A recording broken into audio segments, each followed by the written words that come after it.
I'm Allendale's chief meteorologist Ryan Martin with a look at your midday weather update. Not really seeing much change in thought process here as we take a look at the midday models. We still have arguments between models as to how warm it's going to be. We are in the less warm camp. However, we also admit there will be some warmer air that tries to push in as we finish out this week and go through the weekend over the entire Corn Belt. On the moisture side of things, we still have two significant systems here between now and the end of the weekend. And then we move into a much drier forecast pattern, especially for the eastern Corn Belt, as we go from Tuesday of next week right on through toward the end of the month. Where things get a little bit interesting will be a cluster of thunderstorms that could fire off over the central and western Corn Belt sometime a little later next week. We'll get to that in just a little bit.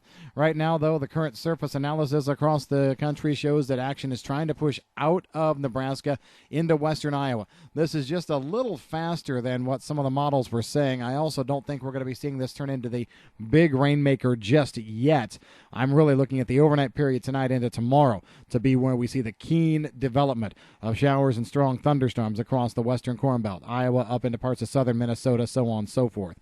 From there, the action lifts to the east-northeast, should graze northern Illinois, northern Indiana as we go toward Friday morning, and then probably lift over the Great Lakes. So this is not going to be a direct hit for about 50% of the Corn Belt, but I do look for rain totals of 1/4 to 1 inch over 50% of the Corn Belt, and we'll see a lot of the area toward the lower half of that range. It's going to take the stronger thunderstorms to get us into the upper part.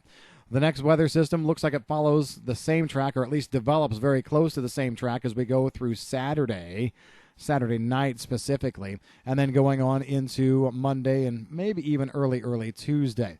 The track looks the same to start, but then this turns into a sagging or sweeping frontal boundary that comes through. So initially we're looking for moderate to heavy rains, Iowa, southern half of Minnesota, Wisconsin, Illinois, and then we're going to be seeing these strong thunderstorm rains turn into more of a lined out batch of thunderstorms that sweeps through the eastern Corn Belt. The reason we mention that kind of changeover in type is this. We're going to be seeing, I think, 1/2 to 2 inch rainfall totals over the west to northwestern Corn Belt, and there could easily be a lot of those twos out there. Meanwhile, over the eastern Corn Belt, especially Indiana, Ohio, maybe even eastern parts of Illinois, the Ohio River Valley, I think we're going to be in the 1/4 to 1 inch range there. Everything's moving faster and is kind of lined out. So those are the changes that we're going to be seeing as that system comes together.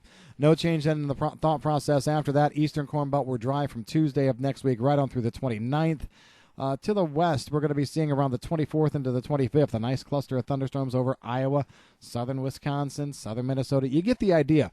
We're talking about these thunderstorms firing off now in some of these places a little more regularly. So another round of moisture there. I like maybe an inch or less out of those, and we'll see the coverage at about 40% of the Corn Belt, again, over that west to northwestern part. And then we're back to the dry weather even there. So overall, we're looking at mostly dry weather in between these events, good evaporation, low relative humidities. Now that brings us back to the temperature equation. We're going to be seeing warmer than normal temperatures over the western Corn Belt easily, I think, over the next 2 weeks. But I'm not looking for us to go willy-nilly to the upside. I think we'll see a very warm set of days, probably, as we said, Friday, Saturday, even into Sunday. But then we pull back. In the eastern Corn Belt, I honestly don't think we go too far away from normal, even as the warm air comes in late this week and weekend. During that Friday, Saturday, Sunday time frame, temperatures go 87, 89 degrees, maybe lower 90s over central and southern parts of Indiana. So we're not running away to the upside. It's manageable. And behind that front, then, for most of the rest of next week, temperatures pull back to normal, or over the eastern Corn Belt, they could be slightly below.